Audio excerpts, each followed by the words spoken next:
Bom dia, queridos irmãos e irmãs da Paróquia São Lucas e demais amigos que vão ver esse vídeo, que Deus nos abençoe. Continuamos o nosso estudo desse impressionante livro dos Salmos, que fala tanto ao nosso coração. Hoje, o Salmo 87 é mais um desses salmos que se derrama em louvores a Jerusalém. Ele inicia dizendo: O Senhor Deus construiu uma cidade sobre o monte sagrado. Ele ama a cidade de Jerusalém mais do que qualquer outro lugar de Israel. Ó cidade de Deus, escute essas coisas maravilhosas que ele diz a seu respeito. E o Salmo 87 termina dizendo: O Senhor escreverá uma lista dos povos, e nela todos eles serão cidadãos de Jerusalém. Os que moram ali vão dançar e cantar, dizendo: A fonte da nossa felicidade, ó Jerusalém, está em você. O Salmo 87 celebra a glória de Jerusalém como um meio de bênção espiritual para toda a nação. Jerusalém não é uma cidade qualquer. Ela foi fundada no antigo Monte Horebe, local onde Deus testou a fé de Abraão, o patriarca do povo judeu. Ali, séculos mais tarde, Davi a transformou na capital de Israel e estabeleceu o tabernáculo de adoração a Deus. Mais tarde, ali, Salomão construiu o templo, que se tornaria o lugar de adoração de todo o povo judeu. Nesse salmo, lemos que mesmo pessoas que não nasceram em Jerusalém serão chamadas de filhas daquela cidade, porque os seus filhos são do mundo todo, não apenas aqueles nascidos dentro dos seus limites.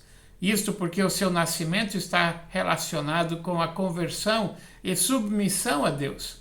Nela, a relação de parentesco não se dá pela geografia, mas pelo que a cidade representa. Assim, Jerusalém se tornou o lugar que os auxiliava a identificar a sua própria identidade, a definir a sua identidade como filhos de Deus. Mas será que deixariam de ser povo de Deus sem o templo? Como aconteceu quando Jerusalém foi invadida pelos babilônicos e a cidade, o templo foi destruído? Não, de forma nenhuma. A crítica dos profetas do Antigo Testamento e do próprio Senhor Jesus Cristo, séculos mais tarde, é que o templo se tornou mais importante do que Deus para eles. Sim, esse é um cuidado fundamental que não só Israel, como todos nós, Igreja de Cristo, precisamos ter sempre diante de nós. Nossa segurança está em Deus e não no templo. O templo é apenas o lugar onde nós nos reunimos. Mas não significa que o templo não seja importante. Pelo contrário, ali se reúne a família de Deus.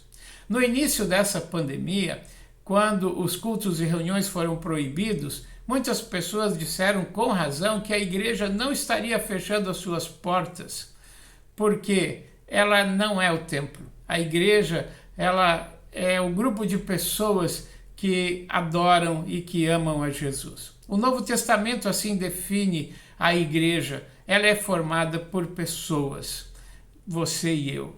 Não se trata de organizações, denominações, nem de prédios, nem de estruturas. Os que creem em Jesus Cristo são a igreja do Senhor. E não importa onde estejam e de que nacionalidade tenham. Assim, hoje a igreja de Jesus Cristo reúne pessoas do mundo todo. E no futuro, todos nós vamos viver na Nova Jerusalém. Templos não são mais importantes do que a comunhão com Deus, mas fazem parte da nossa história. Templos ajudam a nos reunir com outros irmãos para adorarmos a Deus e aprendermos da sua palavra. Enquanto não vem a Nova Jerusalém, nós nos alegramos em termos uma comunidade para nos reunir. Que Deus abençoe a nossa paróquia com os seus templos e comunidades que se reúnem para adorar a Deus. Cuidemos da nossa igreja, da comunhão com Deus, com os nossos irmãos. Cuidemos também do nosso templo. Obrigado por todos que congregam, por todos que estão liderando a nossa igreja, as paróquias, as comunidades. Juntos, em breve, quando Jesus vier, todos nós estaremos vivendo na Nova Jerusalém. Amém.